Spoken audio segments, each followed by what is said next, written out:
Le métier de Réseau Entreprendre, c'est d'accompagner des jeunes entrepreneurs, des entrepreneurs novices, les accompagner à leur nouveau métier de chef d'entreprise lorsqu'ils créent ou lorsqu'ils reprennent une entreprise. On les accompagne de différentes manières.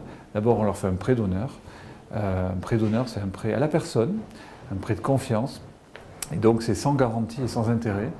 Et ce prêt d'honneur, en moyenne, il est de 25 000 €. Deuxième façon d'accompagner, c'est que les jeunes créateurs et repreneurs, je dis jeunes, en réalité, ils ne sont pas forcément jeunes à âge, ils sont novices, mais les créateurs et repreneurs novices se retrouvent dans chaque territoire entre eux, par promotion, et ils font de l'échange d'expériences, de bonnes pratiques. Et ça, c'est très fondamental quand on est un créateur. Et troisièmement, et c'est peut-être ce qui fait notre spécificité, il y a une forme de mentorat, c'est-à-dire que des entrepreneurs expérimentés, on est 5-6 000 en France, des entrepreneurs expérimentés donnent de leur temps bénévolement pour donner de précieux tuyaux, être l'épaule bienveillante. Alors, je voudrais, si vous voulez bien, à l'occasion de ce salon, qui est un bel événement, faire un petit focus sur un sujet qui est la gouvernance.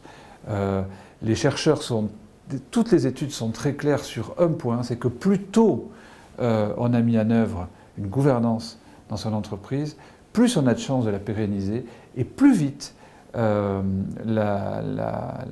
nombre d'emplois et plus vite se déploiera et la croissance de l'entreprise sera élevée. Alors ça consiste en quoi?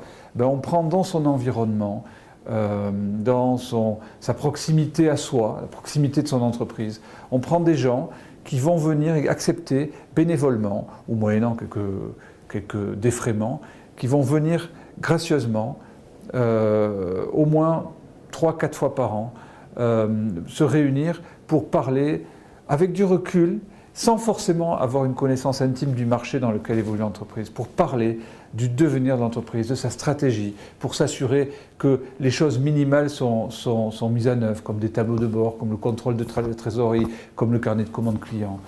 Et ça peut prendre la forme d'un comité stratégique, d'un conseil d'honneur, d'un comité de pilotage.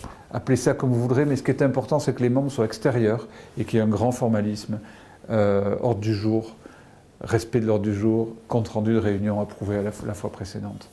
Et j'appelle ça de mes voeux parce que nous expérimentons ça chez Réseau Entreprendre et on s'aperçoit à quel point c'est puissant pour donner une ambition différente à l'entreprise.